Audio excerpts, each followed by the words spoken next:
Los Angeles-based producer Eric Valentine has worked with some phenomenal rock acts, including Slash, Queens of the Stone Age, Smash Mouth, and Third Eye Blind. Eric let us inside Barefoot Studios to shed some light on the techniques used to create the guitar sounds on some of the classic records he's produced.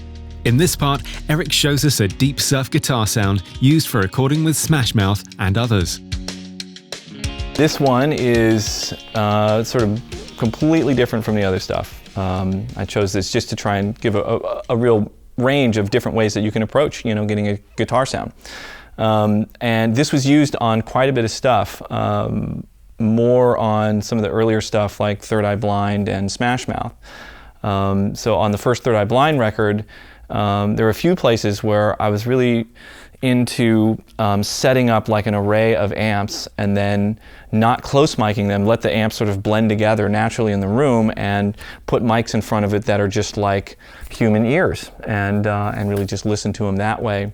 And try to just capture, like, once you got everything sort of set up right, it just sounded amazing to sit in front of the amps and play, this combination of amps, and I just wanted it to feel like that in the control room.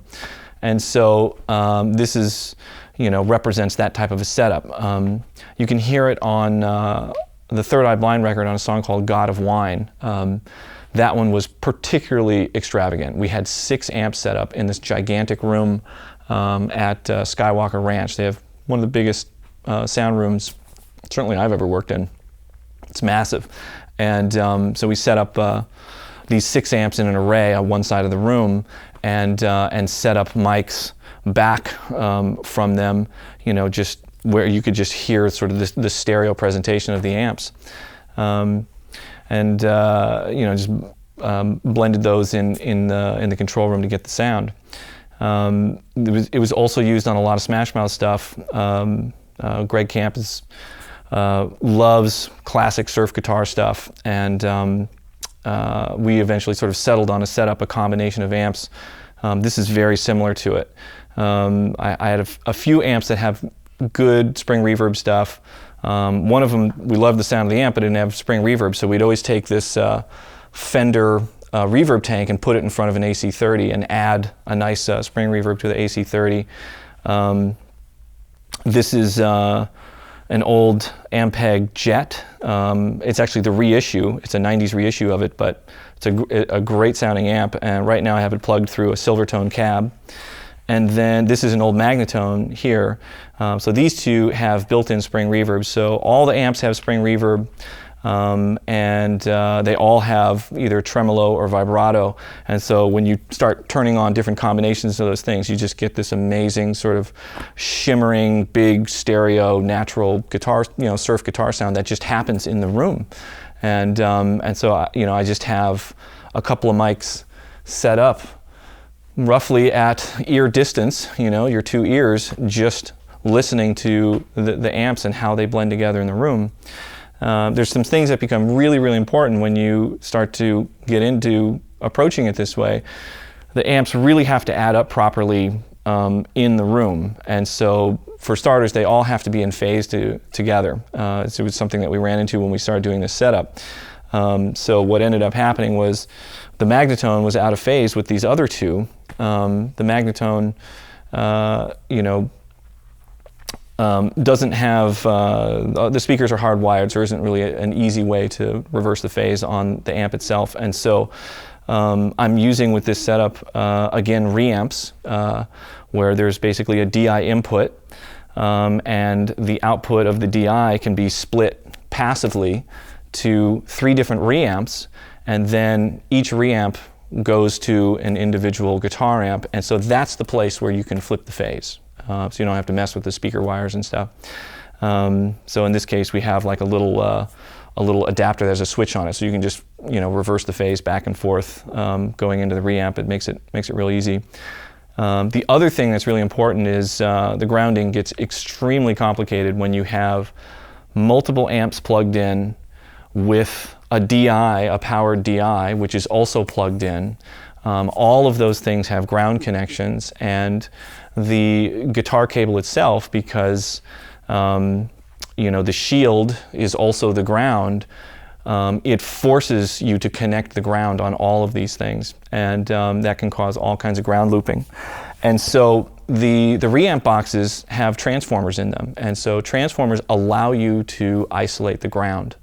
And so it's the only way you can get this kind of thing to work. Early on, I used to try and ground lift certain amps and only have one amp be grounded, but it's a very unpredictable thing that happens. Sometimes it would work, sometimes it wouldn't, and it's definitely dangerous working with amps that aren't grounded. I definitely got a couple late night wake ups with touching the wrong amp at the wrong time doing that. But with the transformers in the reamps, you just put a little switch on there that connects the ground or not. And so with each one, you can decide whether you want to have it grounded or not, and it makes it very, very easy to isolate all the grounding and make sure that you don't have those ground loop interactions. Keeps everything nice and quiet, hum-free. With the Smash Mouth stuff, there's a song on the third record called Out of Sight, where we did a setup very much like this. It was just, 3 amps spread out in the room with mics far away, just listening to the amps blending in the room. The amps are set pretty moderate. I just sort of go down the line with the guitar. I'll have the guitar out in the room first. I always start out here and just get each amp set so it feels, the way I'm picturing it. If I'm working with a band, either Smash Mouth or Third Eye Blind, I would have the guitar player do that. I always have them start the process and tell them, okay, I want you to just sit down with the amp and get it so it's reacting the way you want it to and it feels right for the parts that you're playing. And so today I did that same thing, just playing myself, just sat down with each amp, got each one set, and then you hear them all together. I discovered that this amp was phase reverse, so we fixed that, flipped the phase there, and then you can hear it and hear it all blend together in the room, and then we set up some mics. This little guy, they're all set pretty similar. There's a little bit of tremolo going on with this guy, a nice healthy amount of reverb there. The Magnetone is a very unique amp because it doesn't have tremolo, it actually has true vibrato. So it's not fluctuating in volume, it's actually bending the pitch up and down. And so it's a really cool sort of dreamy, watery kind of effect when it blends with the other amps. So we'll be able to hear that in there. And then the other thing that we're doing is, this is a reverb chamber. This door is open, and I use this reverb chamber for drums and vocals and all kinds of stuff. But in this case, I have the door open, so the sound of the amps just sort of naturally pours in here from the main space, and you can hear the reverb of the room. And so there's a pair of mics in there. This is inside the reverb chamber. And this chamber was already here when I moved into the studio. I got this studio in 2000. It was a really cool, highly regarded studio in the past. It was called Crystal Studios, and they built 2 chambers. So this one was left intact. The other chamber got turned into a tech shop.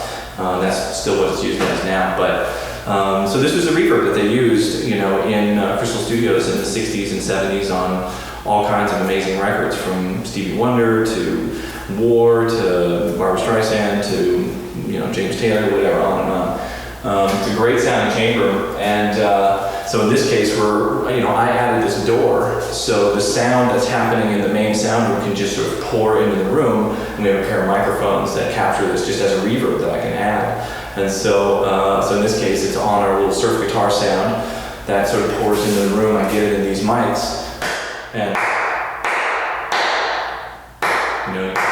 get that reverb that you can add to the guitar. It's a really, really great effect. And so the whole sound ends up being 3 amps, no pedals, 2 mics in front that are just set up to be like they're the ears of a human being listening to the amps, and then 2 mics in the chamber capturing that sound, and then we just blend them together in the control room. Real simple, but a totally different approach than miking stuff up close and trying to make everything as sort of immediate and in your face as possible. This is a really like let's capture it in the room kind of approach.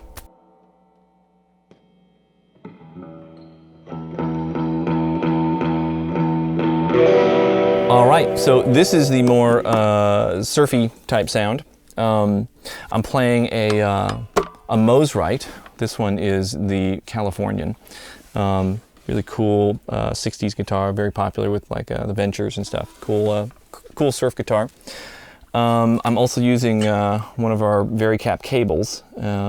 For stuff like this, you can really hear what the cable does. So we'll give that a listen a little bit.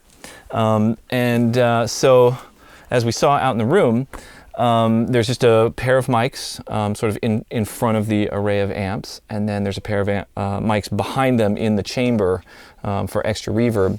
So the mics in front are a pair of these Bach elliptical microphones.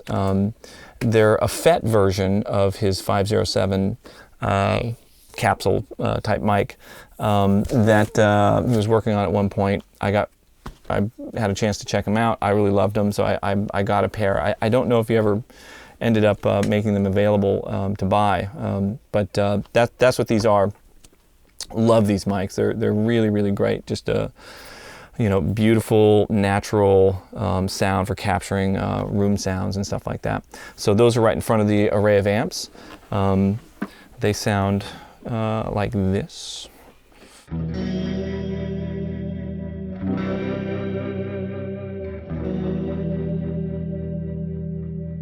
So then we have the mics that are behind the amps in the chamber, and so they sound much further away.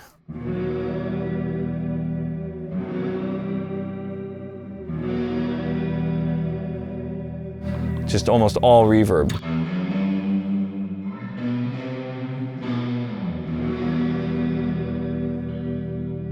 This is all four mics together.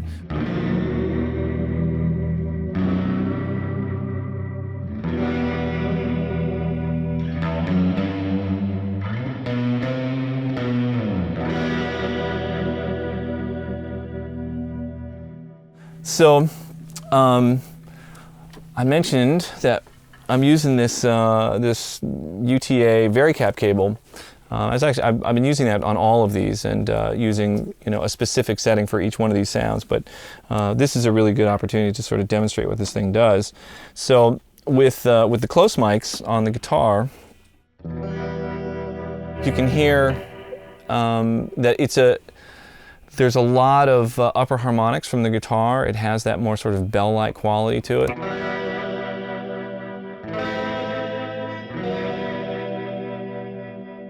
And so that's because the cable is in this lowest setting, so it has the least amount of capacitance. And when that happens, the capacitance of the cable essentially creates like a low-pass filter with the inductance of the guitar.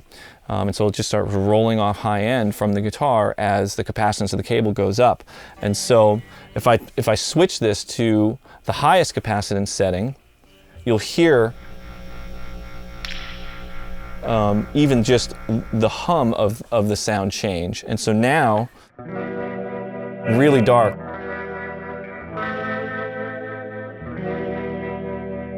Here it is the other way.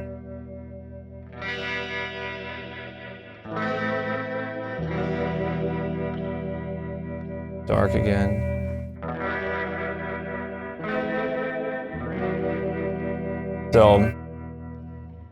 So for this, I really like having all of that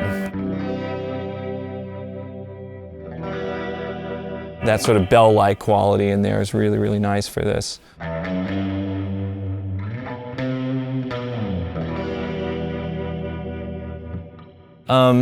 So the other thing that I have going on here is a little bit of compression. So I'm going to turn it off right now. This is without the compressor.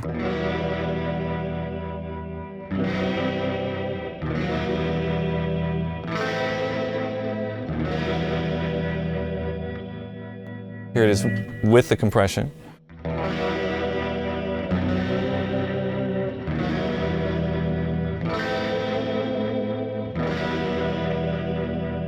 And particularly for a sound like this, because it's so dynamic, when you play soft,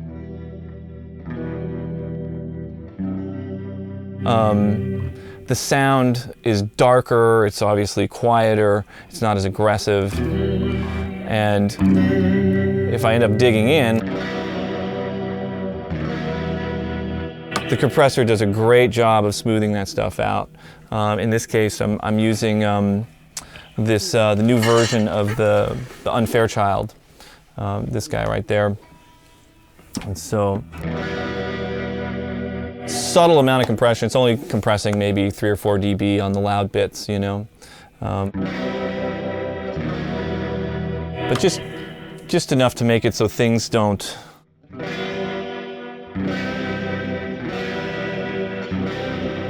jump out too much at you when you play hard, you know. So there it is back. It smooths it out really nice. So,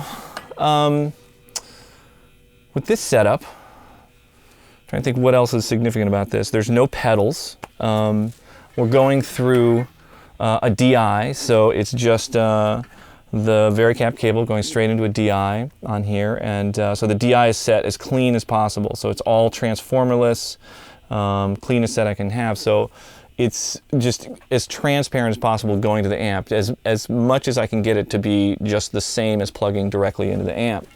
And so this is that that situation where I can hit record and play some stuff.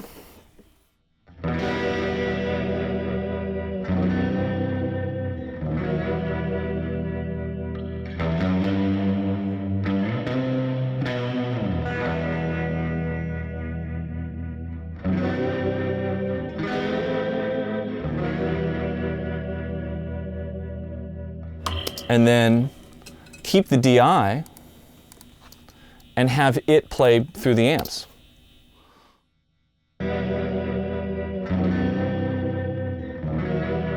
So now I don't have to play the guitar at all.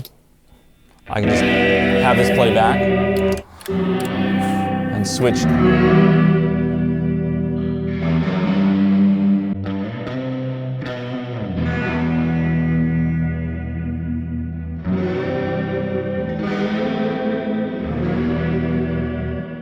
And I can change the blend of the microphones, change compression settings, do all that kind of stuff, while the computer is dealing with playing back the performance.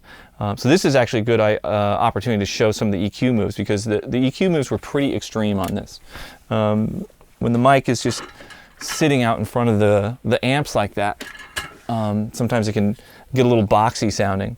So these are the two mics that are just right in front of the amps. I'm going to turn off this EQ, and you can check it out.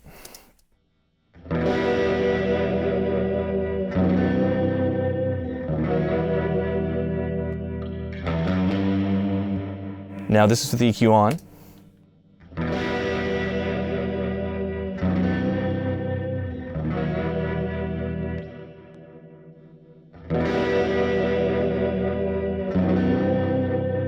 So I'm pulling out a bunch of that like 400 to 500 hertz stuff, just to kind of open up the sound and not have it so piled up in the mid-range.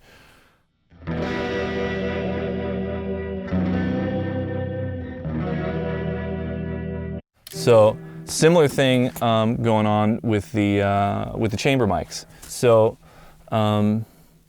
here it is with the EQ on.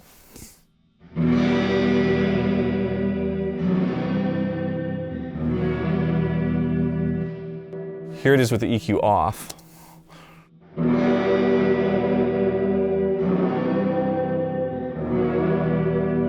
Just a lot of mid-range in there. Way too much mid-range.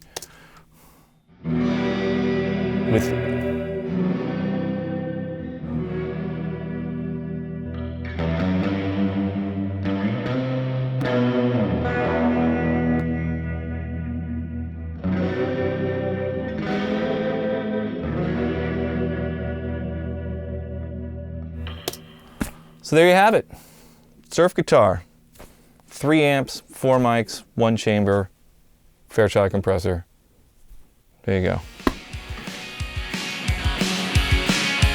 For more top-end guitar recording tips, be sure to check out the other 2 parts in this Eric Valentine Guitar Techniques series. If you enjoyed this video, make sure you like and share it and subscribe to the Sound on Sound YouTube channel. Also, check out some of our other videos right here. Thanks for watching.